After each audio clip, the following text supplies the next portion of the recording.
This is Lenny Williams, and you're watching the Breakdown Show. Yes, indeed. Lenny Williams is my favorite soul singer. He is a seminal figure in, let's see, where do we start? American soul music.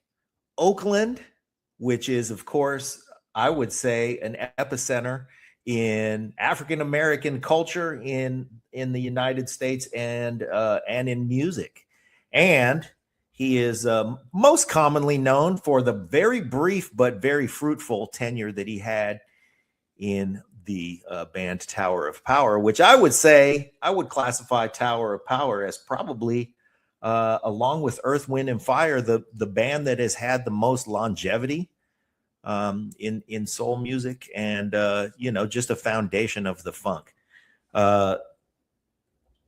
Before we get started here, Lenny, I want to take it back to you moving to West Oakland from where you were born in Little Rock, Arkansas. But before we do that, we'll play a little game here. You and I have met, and I don't expect at all that you would remember meeting me, but certainly I remember meeting Lenny Williams, and I'm going to tell you where we met. We had been invited to an evening with David Porter. Oh, yeah. Do you remember this? Yeah. And so when I got there, I read the invitation that we got from I got my invitation from Larry Batiste. Larry Batiste, right? Yeah. Yeah, who threw the thing and who is our very, very dear friend. But when I got there, I poked my head in, and there weren't very many people in there. There was just a couple of us. We were the first ones there. I think it was you and me and Ron Moton from Confunction and Right. Claytoven Richardson. And when I walked in, gets on me for being so early. You're always going to be early. Like, well, I'd rather be early than be late. That's for sure. Yeah. And who would dare get mad at a singer for being early, for crying out loud? You know, singers have a reputation for being the last one to show up, and here you are early. I think it speaks volumes for Lenny Williams. I always tried to be different than the stereotypical singer, not have a bad attitude, think that I'm God's gift to the world or the band or whatever, all that kind of stuff. I tried not to try to stay away from all of that, those stereotypes, I think we're going to get to the essence of why that is and why that trait is so true about you, because, I'm very blessed to have many mutual friends with you, and everybody, all we ever hear anybody say about Lenny is that you are the best. Your pipes have lasted this long because you take such good care of yourself, and your career has lasted this long, I think, because you take such good care of everybody around you. What do you say to that? Well, I grew up in West Oakland, and there was a guy by the name of Bishop Louis Narcisse, and he used to say, "It's nice to be nice," and and so I kind of grew up, with that, being a motto or something to live up to, or a credence or a code, and so I just found that if you're nice, I think a lot of young people hear the old adage, nice guys finish last, but I'm not really sure if that's true. Yeah.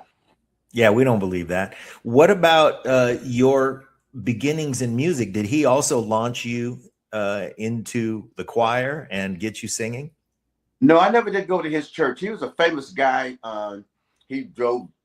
Then we had a theater there on 14th and Peralta, and he bought that theater and he turned it into a church, and he would drive his big Cadillac limousine or his Rolls Royce up there, and they'd roll out the red carpet and he'd walk on the red carpet. So he was kind of scary, but and that he was from like New Orleans, so he mixed some of that mysticism with Catholicism and all that stuff. So it was a little voodoo, little Catholicism, definitely some Baptist holiness, singing. Yeah, he was a singer, and his brother was a singer, and a lot of candles and stuff like that. So I never. I mean, we pick our head in there, but it's like, kind of spooky or something like that. So I never did have any real close association with him, but you know, he was. I do remember that he would always say, "It's nice to be nice." I would you'll hear that slogan, and I just kind of adopted it. Yeah. So then, as you were growing up there in West Oakland, you attended a church that was close to your house, though, right? And that tell us Yeah, about when you started singing. I live right there where the BART station is right now, in Seventh and Center, Hmm. and Church Star Bethel Missionary Baptist Church was right there.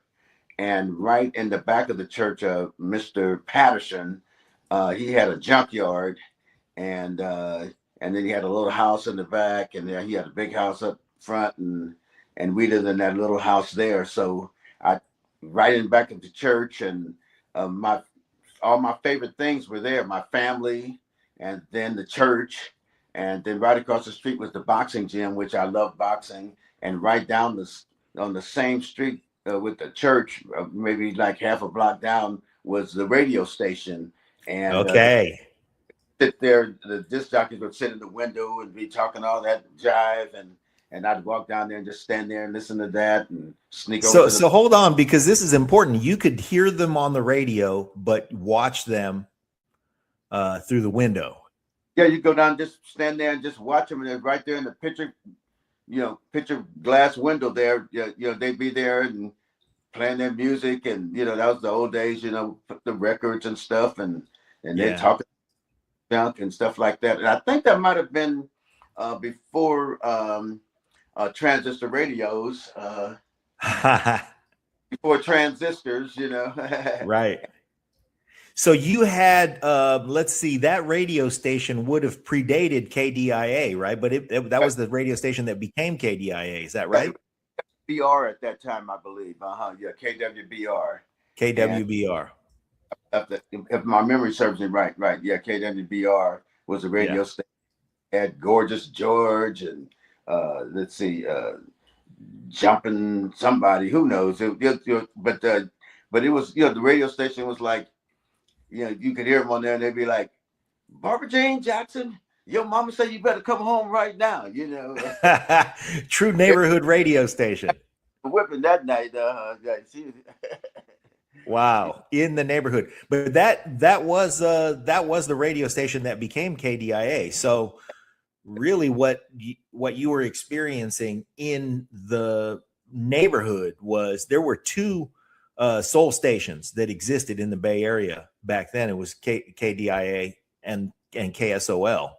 Yeah, and so KSOL didn't even exist at that time. Yeah. And Jumping George was one of the DJs, and then I think Don Barksdale bought KWBR and changed it into KDIA, and then eventually we had KSOL, right? Yeah. Okay, KSOL came later, but Don Barksdale, radio figure, but he was also an athlete. Yeah, Don Barksdale was, I believe, he was the first African American to play on the U.S. Basketball team. He was very kind of quiet, but he had the showcase lounge, and he had the sportsman's lounge, and which were all the players and the guys that were in the life, what no matter what they were doing, Yeah.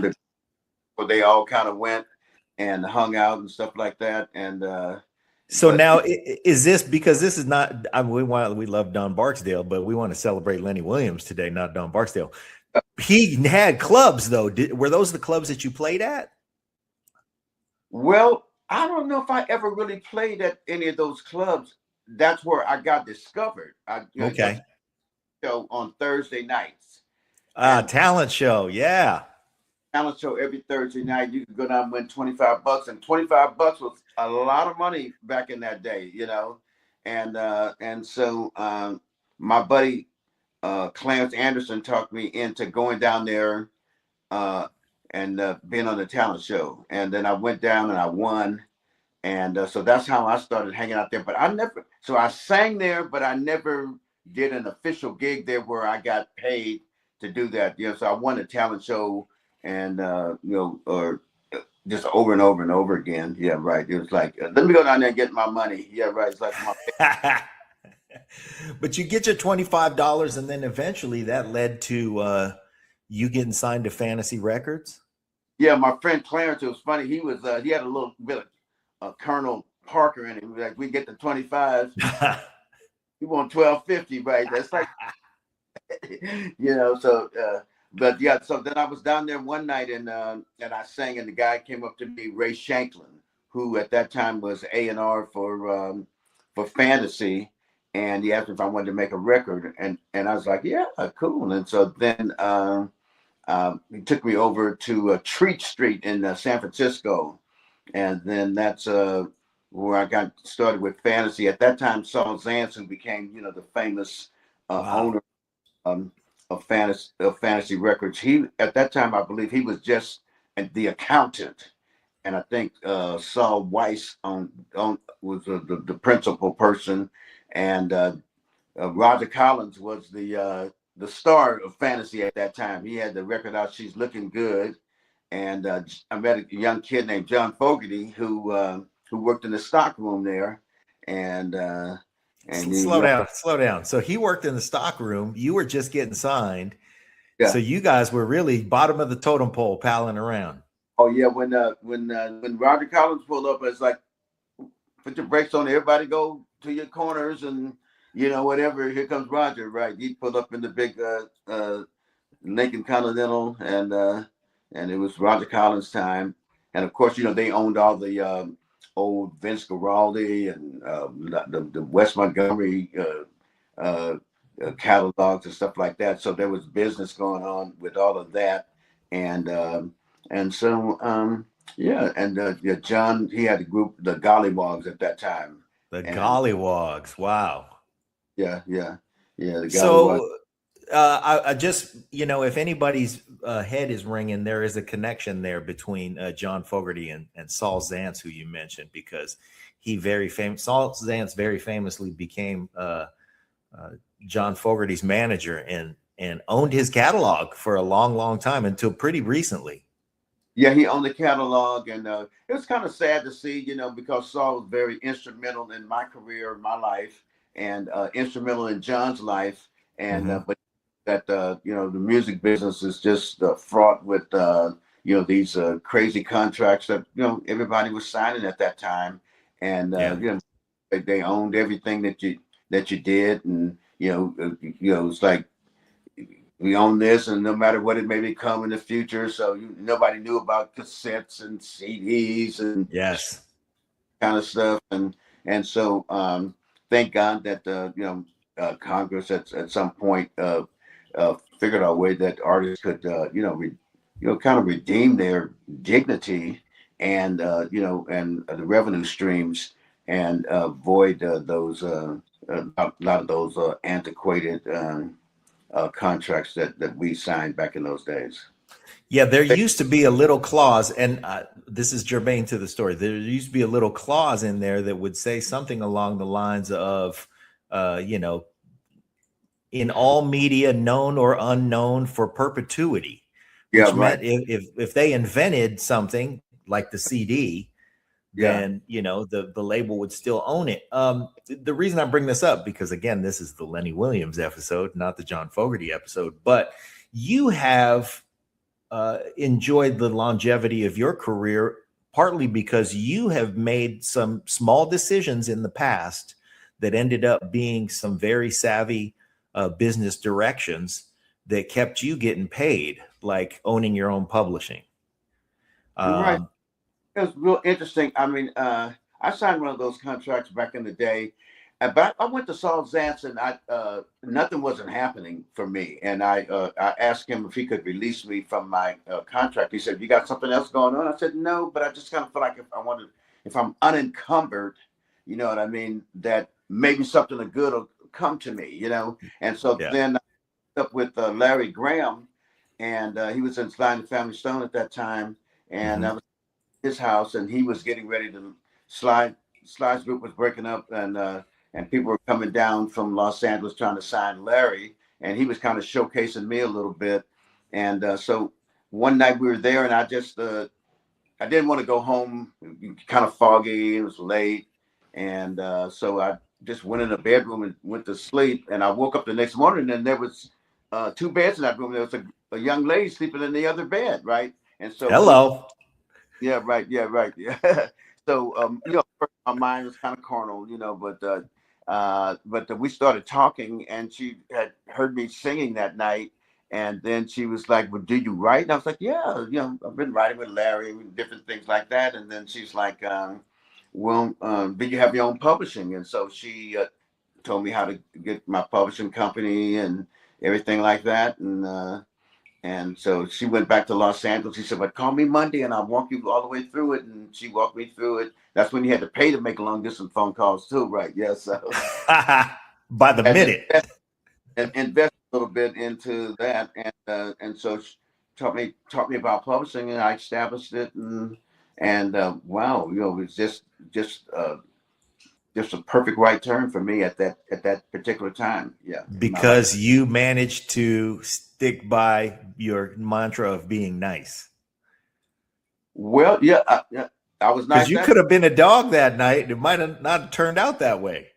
Yes, yeah, and so but that taught me a vital lesson too about women. You know what I Uh, mean?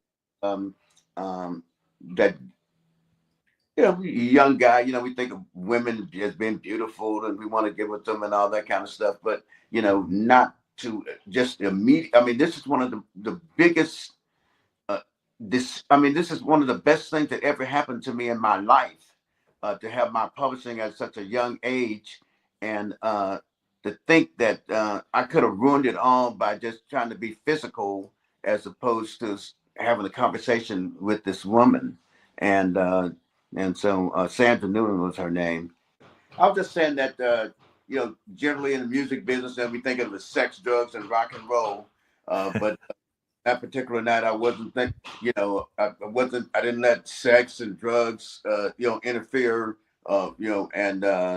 and made, a great business decision, and I was able to, someone to teach me something, and I took advantage of it, and it's just the result of that is that I live pretty good right now. Yeah, yeah. yeah. I mean, over the course of your career, I'm sure that resulted in many, many, many thousands and thousands of dollars.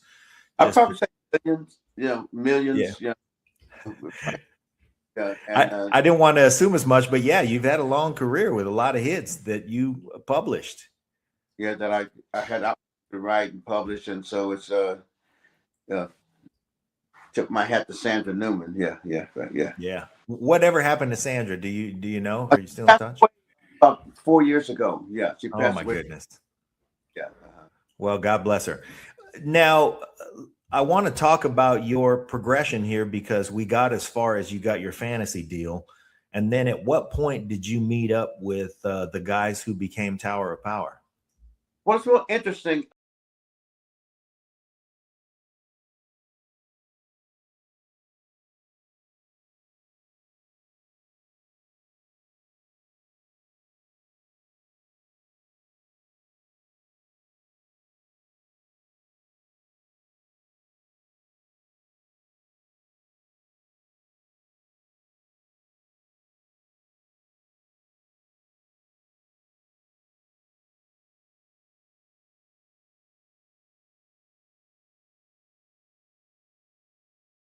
I did a record for Fantasy Records, and so everybody was saying, "When are you going to do a show?" Right? And then I was like, "I just got out of the church.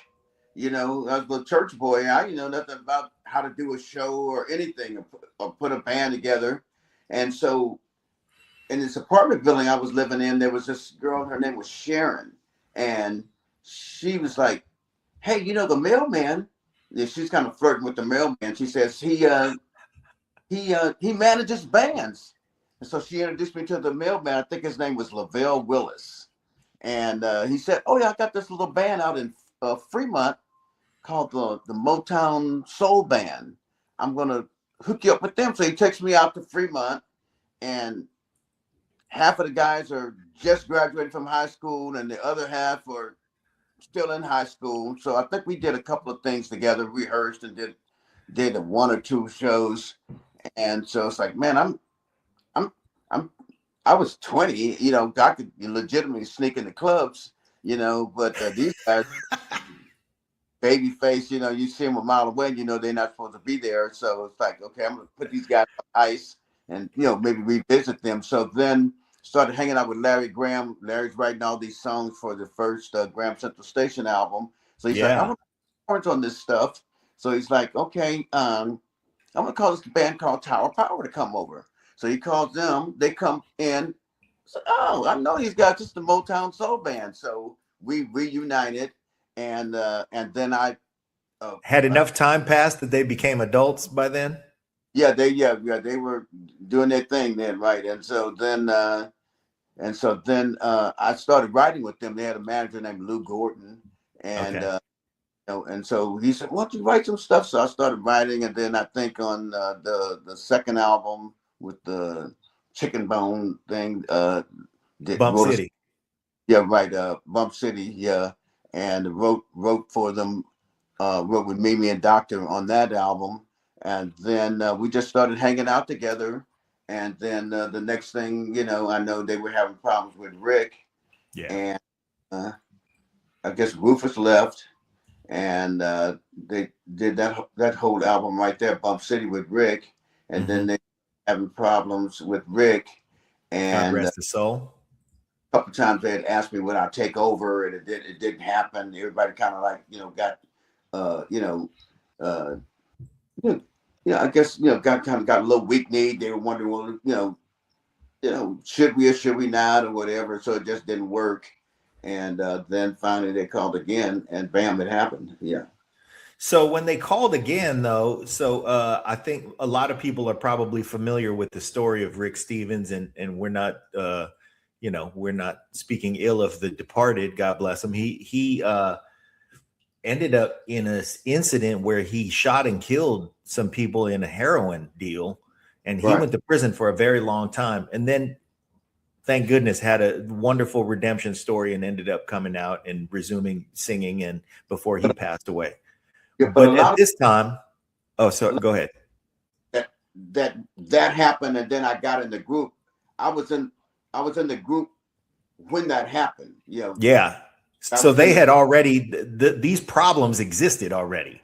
they had already existed with Rick, and they were having these problems, and so and he wasn't the only one shooting heroin in the band at that time, but I guess he was I guess his problems were the ones that was most magnified. And so anyway, uh, I came in the band, and then I'm asleep one morning, and my phone rings and said, "Man, the police looking for you." And I'm like, "Looking for me for what?" For you, A couple people, I ain't shooting nobody. I've been laying in this bed all night, and so then, because they just said lead singer for Tower Power, and he had been gone, right? for 4, 5, maybe 6 months or something from the band, and so it was a crazy situation. Yeah. Wow. So then the you spent 2 years in the band, is that I, right? So in your 2 years, I think chronologically speaking, you might have been just slightly longer than 2 years, but you sang on Tower of Power, which was the third album, Back to Oakland, which is most everybody's favorite Tower album among the many wonderful Tower albums. right, And then Urban Renewal was your last record with right, Tower of Power. But let's yeah, rewind to the Tower of Power album. You started in 72? yeah. I think it was December, like November or December of '72 is when I did the record. Because when I joined when they got rid of Rick, they had that album ready. They had artwork and everything, and, Uh-huh. and he had sang on it and everything. And so Mimi just took his vocal out, had me sing it, and then I was like, Where did you record it? Do you remember? at Wally Hyder's studio in San Oh Francisco. yeah. Wally So Hyder. Okay. and so I was like, I didn't want to really listen to what he did, because I want to just do my own thing. So it's like, well, I don't want to really listen to it. Just let me get the tracks and, let's just come in and do it. So we did that. Then I remember the artwork, it was some kind of characters. It was the people, but you could see the faces, but it was like a artsy kind of thing. So they just pulled him out, put me right there. It was a great, Really?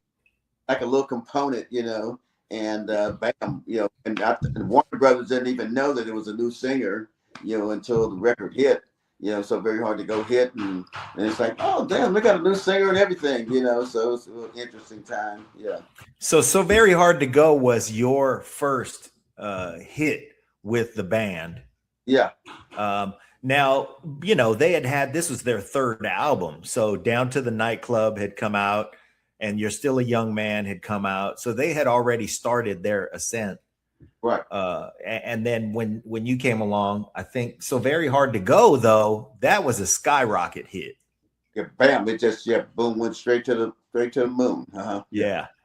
Can I tell you something? Long ago, I engineered a song that your son Lonell sang. Yeah. And so, of course, I prodded him for what his experience was like. And he said, yeah, I remember when So Very Hard to Go came out, all the children of Tower of Power, we all got new bikes. Yeah. I bought, people always ask, somebody asked me, what did you do with your first time check? I said, oh, I bought a house. And I remember I got that check. It's funny, we did the show at Winterland, and we were opening up for Curtis Mayfield, and the Barcades were opening up for us. And then I got that first check for doing the show. And then I guess the publishing royalties and the writing royalties that come in from the Bump City album, and I got that check, and I was like, bam, I went and bought this house, and my daughters, two of my daughters, they still own it, but to this day. Terrific. Yeah. Well, okay, so have it back up a minute, because that all happened in quick succession, huh? You got a check for this nice show you played at Winterland, and so you were you were in the middle of the bill. It was the Barcades, and then Curtis Mayfield. Yeah. Man, what a show! Yeah, it was, and Bill Graham and everything, and it was just real interesting. And that was your first Tower of Power gig. My first Tower of Power gig was yeah. Terrific. So then you went from, well, I don't really know about playing shows, to getting paid to be in that show, which was a nice payday. And then very quickly you were flush with cash.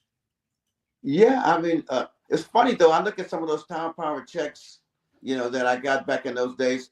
I was working at Ford Motor Company before I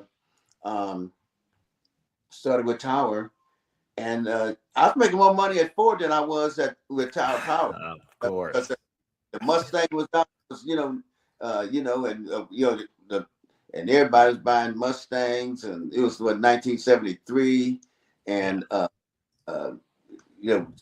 Ford was buying the trucks and everything. So we were working, double shifts and everything like that. So I was actually making more money there, but my dream was to be a singer, and eventually, through the writing and everything, money than I did at Ford.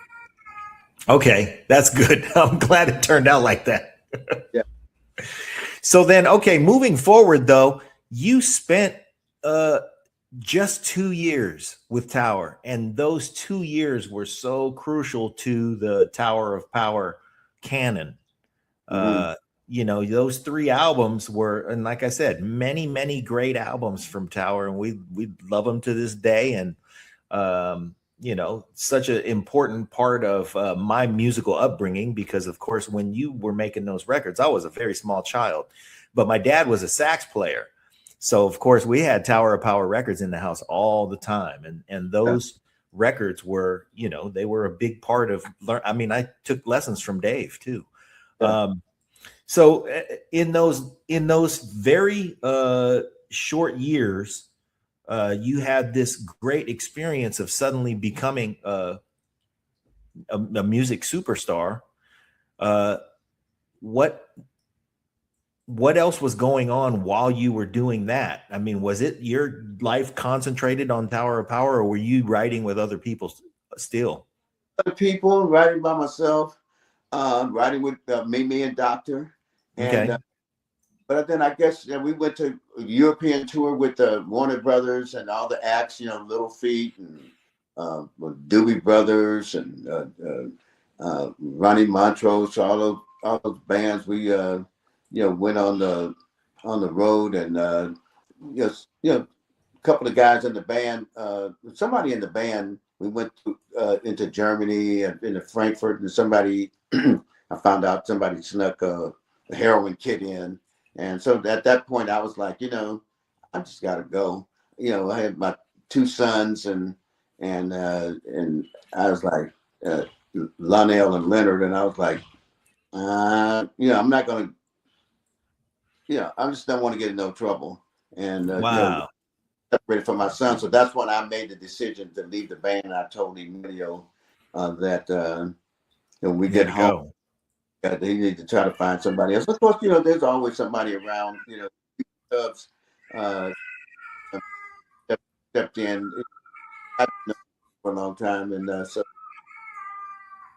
then he stepped in and did it, and I just left. Yeah. So, oddly enough, as much as I said you're my favorite soul singer, you're not the first Tower of Power singer who's been on our show. We had Michael Jeffries on, and he was in Tower to make the We Came to Play album and then the subsequent tour. And he said the same thing. He said, man, I had a great family and everybody was mixed up in all these things. And I didn't see it at first. They kind of kept it from me, but I saw all the evidence, would unfold that these guys are, going around behind my back and that they all have habits and I got to get out of here. And so he said the same thing. And again, I'm not besmirching any of the guys because they have their own redemption stories and they, are all advocates for sobriety. And that's great that everybody made it out and did, and did good work following. Yeah. Cause I did a gig for KBLX, right. One of their summer things. And Soul Picnic or something. And so one year they had me and Tower on the same show. Me, Tower, Hayes, and the Dells, and so we got the idea that maybe we would do something together. And so we didn't get a chance to rehearse or anything, but maybe said, "Oh yeah, we'll do." It's like riding a bike. Yeah, right. So he said, "Yeah, but and don't change horses. We stop and we do this, but just keep your eyes and ears open." And so we in the back, right, getting ready to go out and do it, right. And so next thing I know, everybody's in a circle and they're holding hands and Mimi's praying, and I was thinking, oh, this is a whole lot different from when I was in the band. We get ready to go on when I was in the band. Somebody's snorting, somebody's drinking, somebody's banging. And I said, so it is, it is great to see redemption, and see people, changing their lives and things like that. And so I look at Emilio now and I say, wow, here he is. He's got this young band, and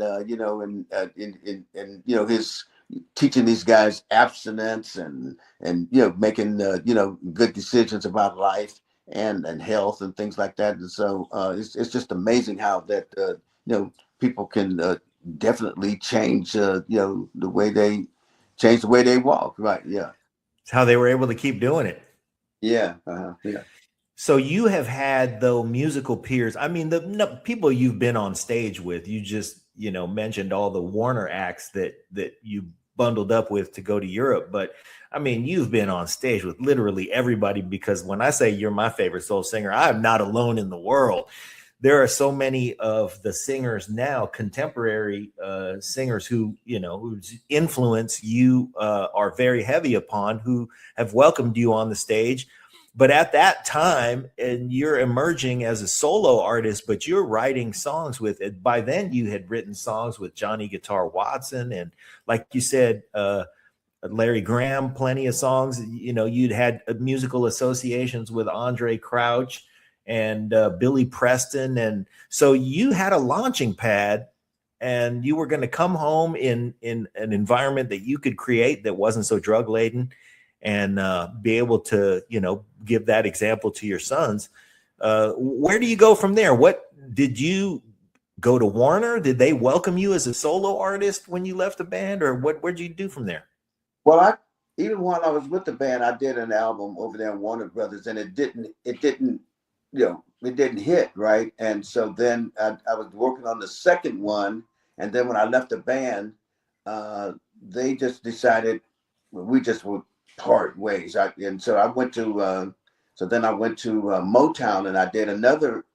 Okay. Well, I took that album, that second album I was working on for Warner Brothers, went over there, and then that record didn't happen. So then I started maybe kind of second guessing myself, and and where I was musically and everything. And then I went to ABC, and I hooked up over there, and then I hooked up with Frank Wilson, Motown,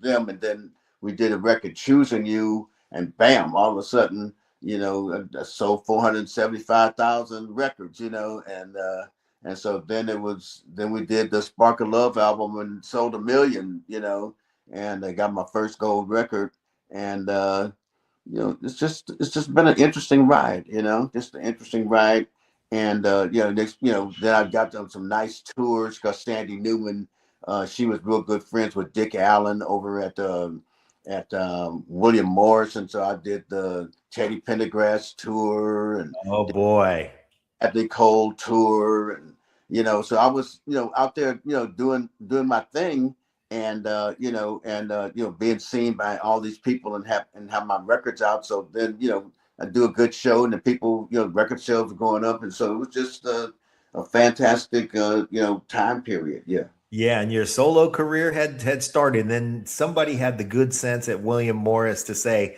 "Hey, we're going to put Lenny and Teddy P on the same tour, and we're gonna keep the laundromats busy because it's going to be a lot of laundry after these two hit the stage."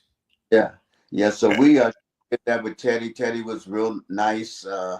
We had a good tour.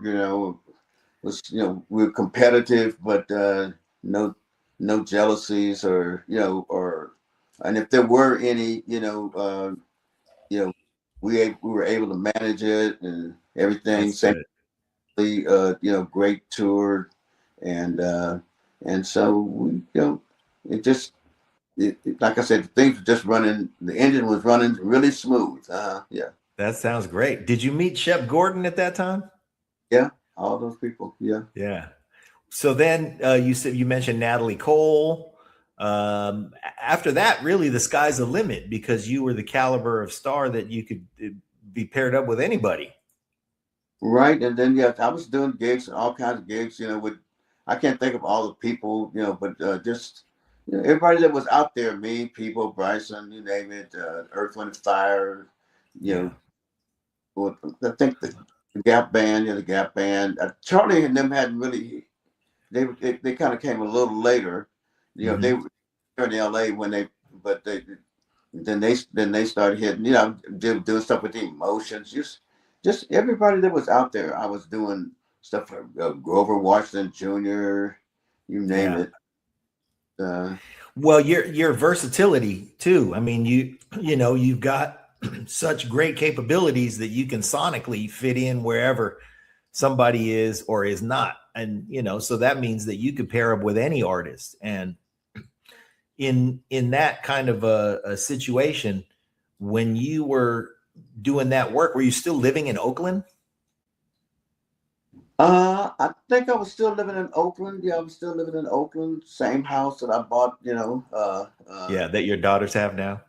And I was, I was buying property. I bought property down in Palo Alto, property down in Mountain View. Oh boy, I bet those did pretty well. Yeah, so I'm just kind of like mostly stayed in Oakland though, and did that until I guess until I don't know. Then it's just interesting, Then all of a sudden, uh, me and Frank Wilson kind of separated, and then I think the album After Spark of Love did okay, but it wasn't like great, and Yeah. sales and then things kind of changed a little bit, yeah. What do you mean things kind of changed a little bit? The phone stopped ringing, yeah. Mm. Yeah. So, This happens to people who enter a young man's game. yeah, And so it happens, and a lot of times it happens. You can have money, you can have whatever, but the phone's just not ringing. And you got new artists coming. Disco came in and all that kind of stuff, and so it just like this one day, bam! Oh, they're not writing a check for your tour support. And it's like, oh, okay. And so then wow. it's can't if I'm not getting a check, you know, I can't. The band can't. I can't sustain paying for the band, which I Mhm. did for a while. And then finally, reality set in. It's like, oh, you know, you're just spending your own money, and you just got a band over here that's not. It's like having a boat out in front of the house, and you don't even use it, and you're paying money for this and that, and so it's like you finally had to dissolve the band and Yeah. everything. You just supporting payroll. Yeah, right. So yeah, then it was just all right. So set with a new set of circumstances. What do I do? How do I make this happen? Yeah. Well, I was going to call this interview Lenny Williams, a series of good life decisions, but now it's Lenny Williams, a series of good life decisions, and his phone stopped ringing at some point.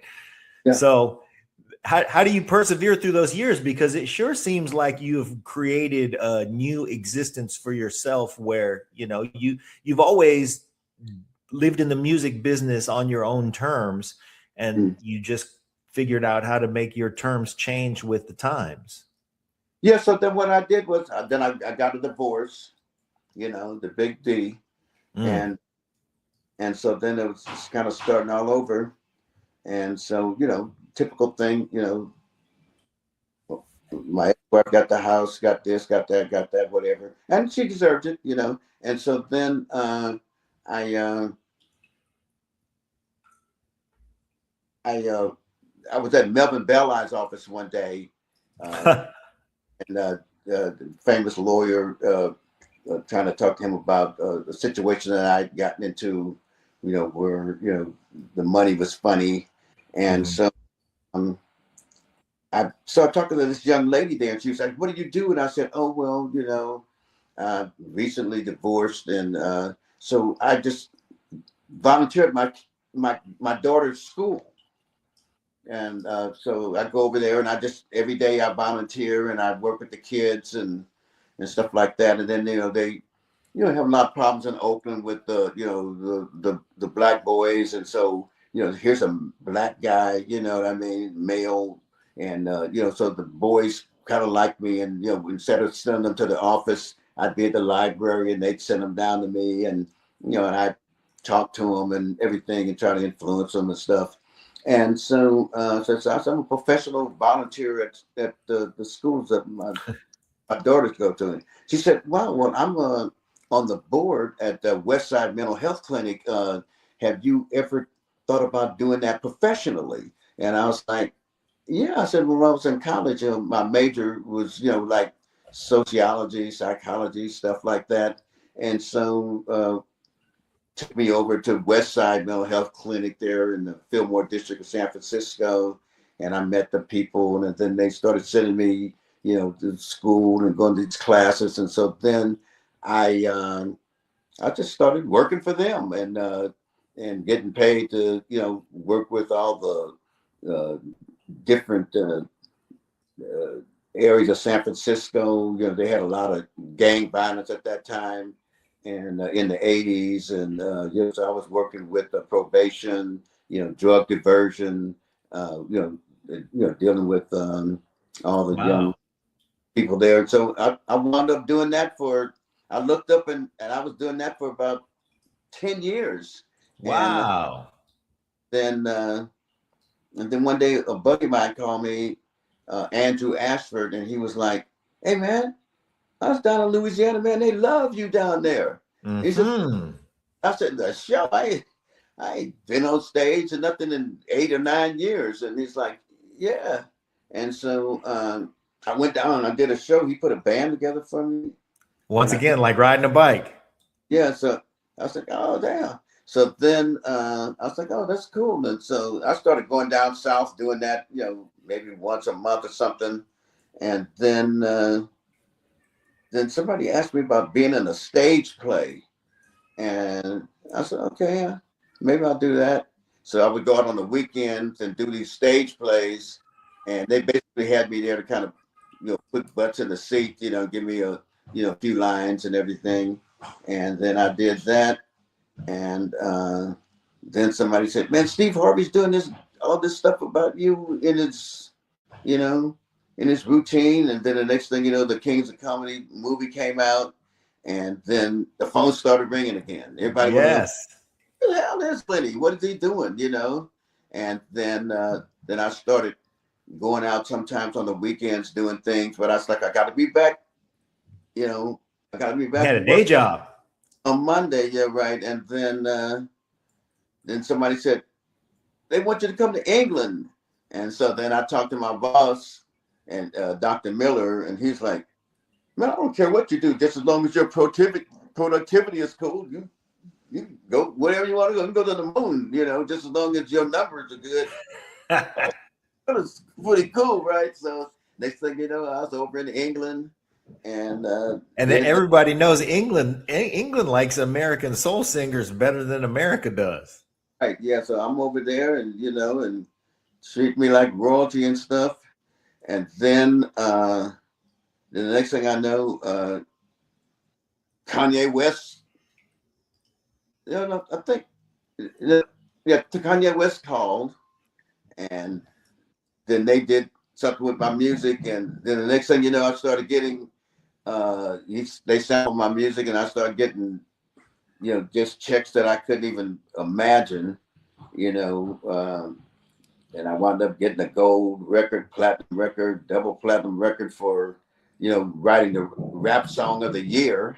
Yes, this is what a happy ending looks like. So, and it's not even an ending yet. So, Right, I mean, really, this is an emergence that comes later in your life when you least expect it, and really didn't even need it. You had that reestablished yourself in a different career. You had right. different successes, and the old successes kind of came back knocking. Yeah, and then then I met Snoop. I met Snoop's mom, and we became very good friends. And then he wanted to do a record together, and I rode with him, and then all the rappers started calling and doing Well, that. hold on a second before we talk about all the rappers, because I'm a big fan of Snoop. And I would say that if you hear anybody in the industry, they might say Snoop is this generation's Lenny Williams, because everybody says he's really nice.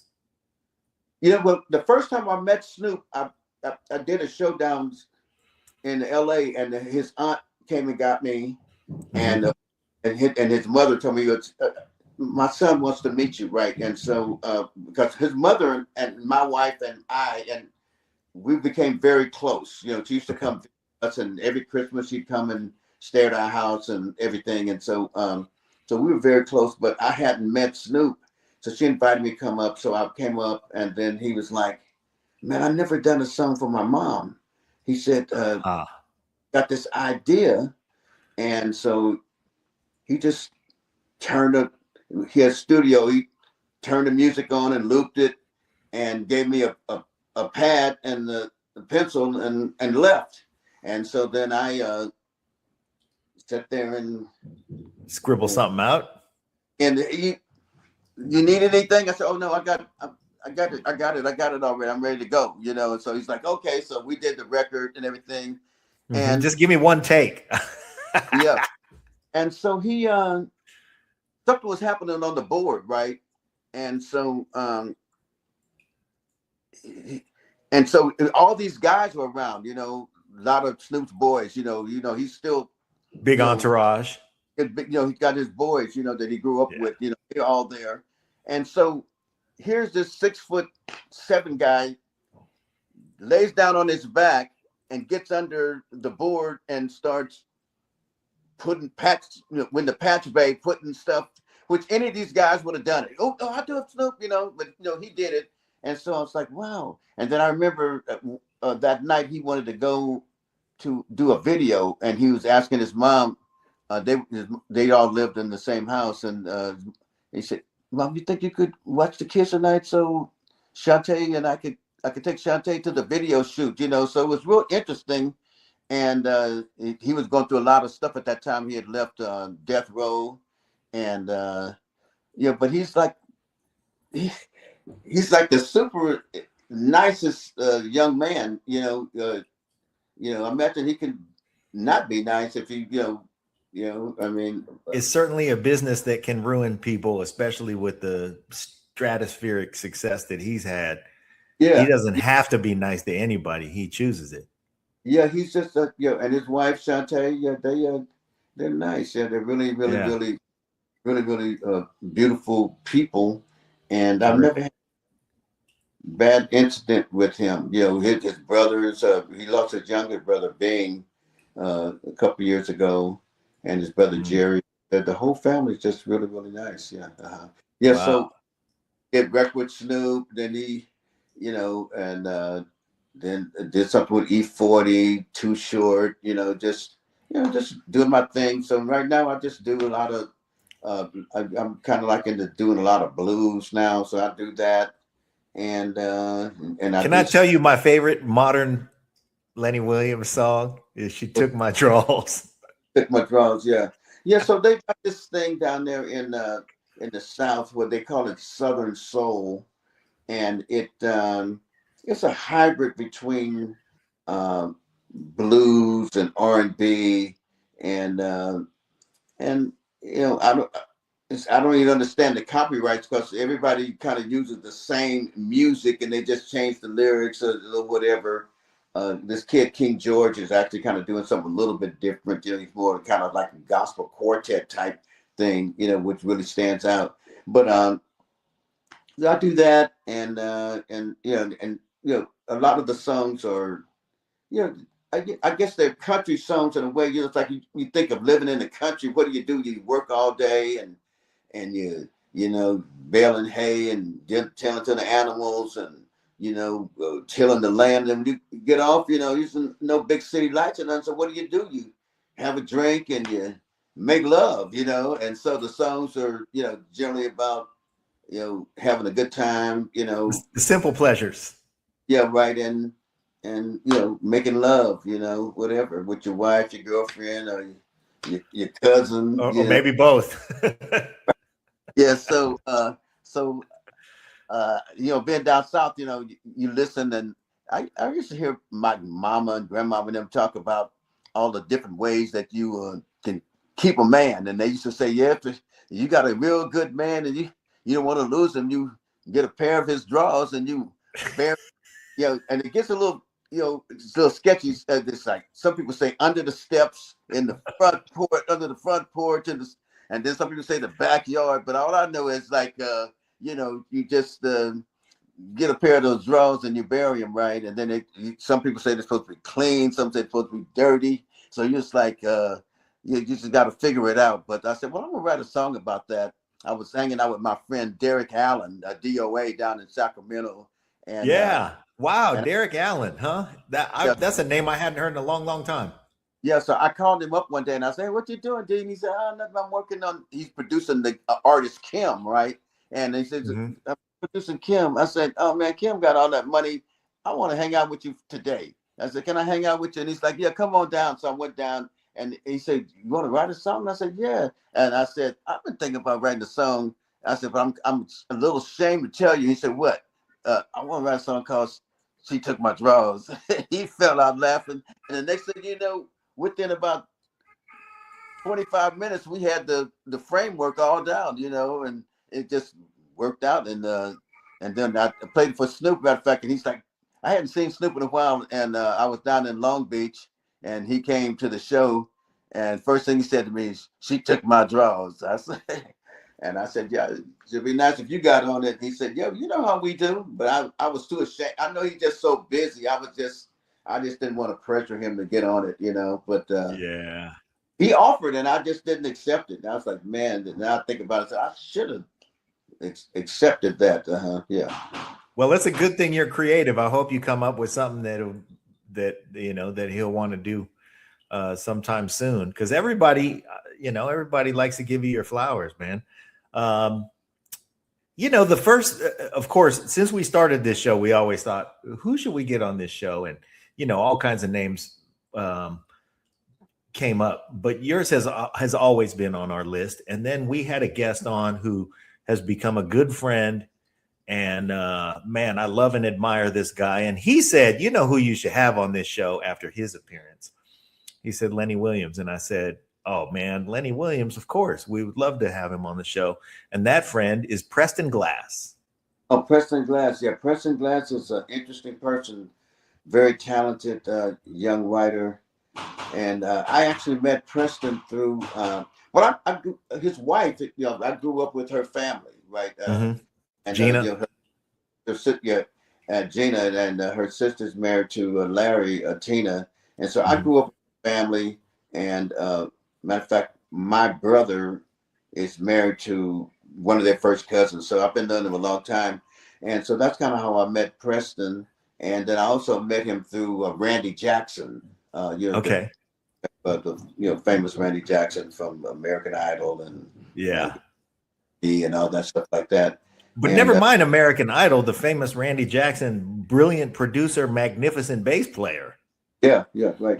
Yes, people forget about what a crazy good musician he is. And so you just travel in those circles, man, where people make really good music and all the talent is just around and, admiring and all of that stuff.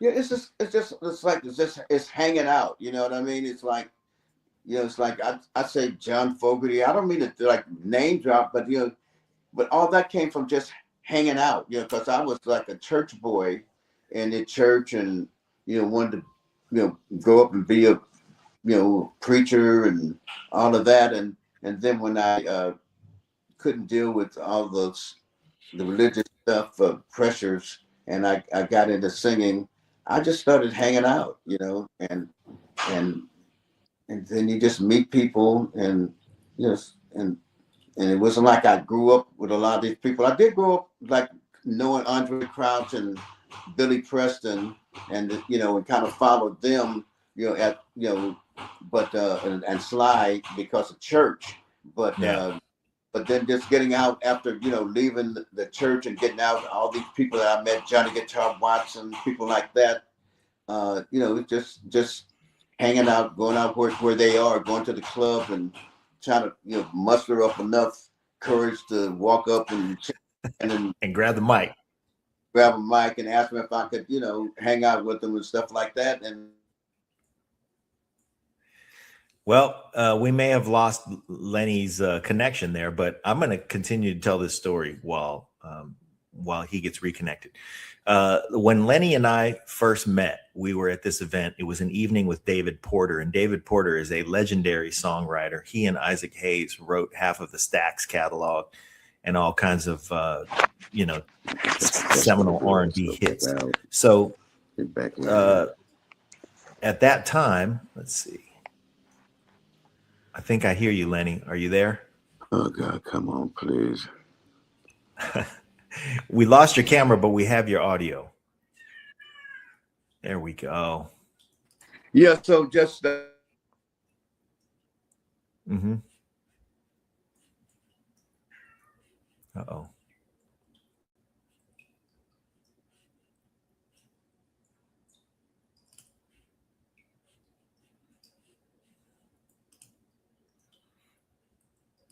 Okay, where was I? About Lenny Williams.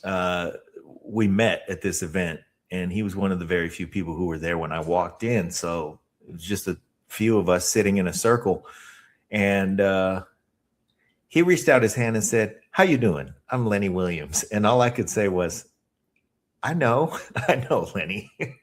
So we were amused by that, but he couldn't have been more gracious. We sat next to each other that night. It was a terrific performance. David Porter told stories while Janice Maxie Reid, who's an Oakland pianist, who's a brilliant musician and a wonderful singer, kind of accompanied his stories with the musical backdrop and the songs that he had written. She was joined by a few special guests. My friend Carlos Reyes joined her on violin, and a couple other people jumped up. And whenever they started to do a song, of course, by then the room had filled. And I don't know how I was fortunate enough to be in that room, but it was me.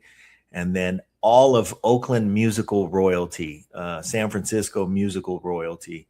And so when there was a song and everybody would join in at the chorus, there would be wonderful harmonies, and just it would be like little ensembles would break off and sing background parts, and every song that was just improvised by everybody else joining Janice was just musically brilliant.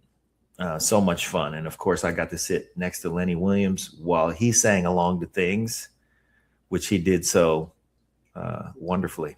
So anyway, I'm not sure what his connectivity issues are. So I'm going to end this show because it's been an hour, and hopefully we'll get Lenny back.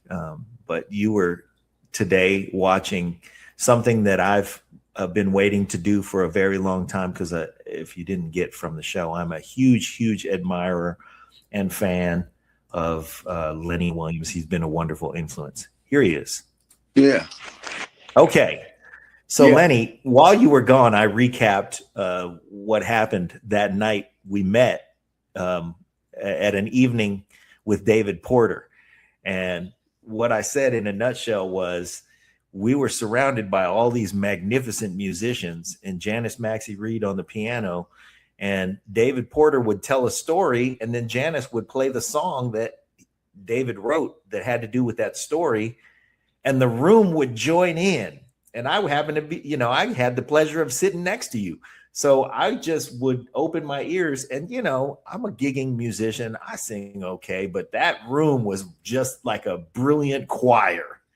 Right. And it was so good to just be in there. And all of these people who have had wonderful careers in music were joining in with this influence of all of ours in David Porter and these songs that he had written that we all knew.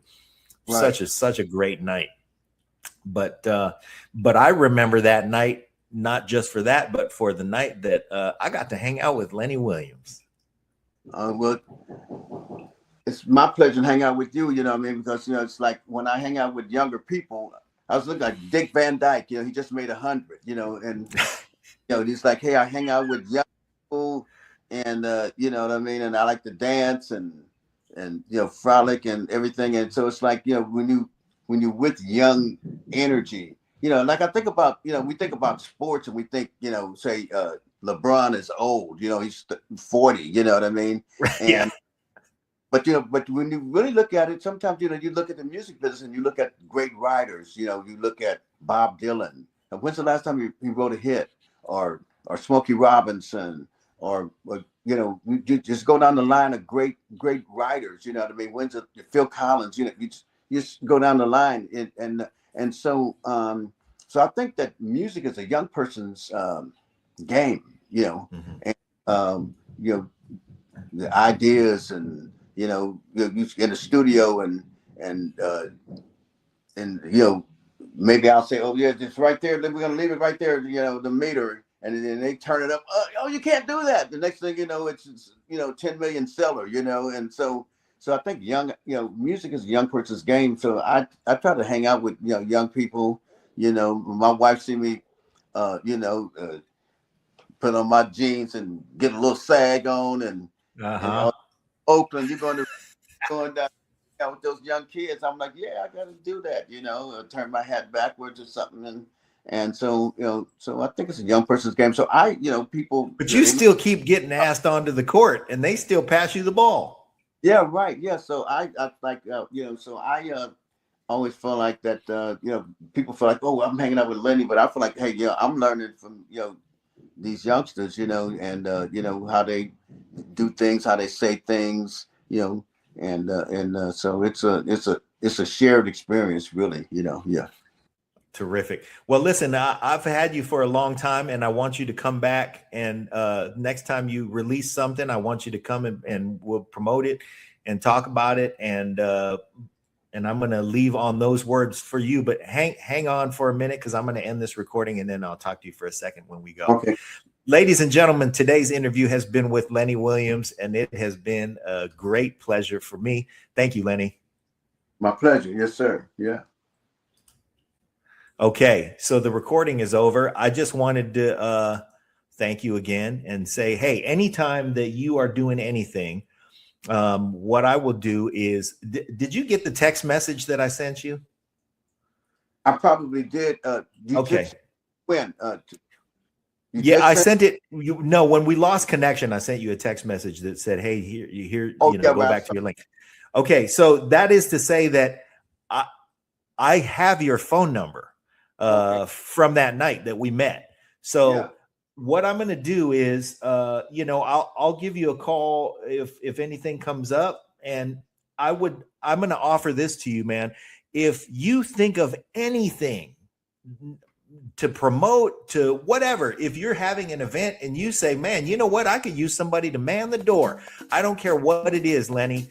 If you think, hey, John might help me, the answer is going to always be yes. So anything at all that I can do for anything that you're doing, even if it's somebody in your family's getting married, you need somebody to tend bar. I don't care what it is. Just if you think of me, the answer is yes. And every once in a while, I'm going to send you a text message or give you a call and just say hello, just to check on you. I appreciate that so much. Okay. Terrific.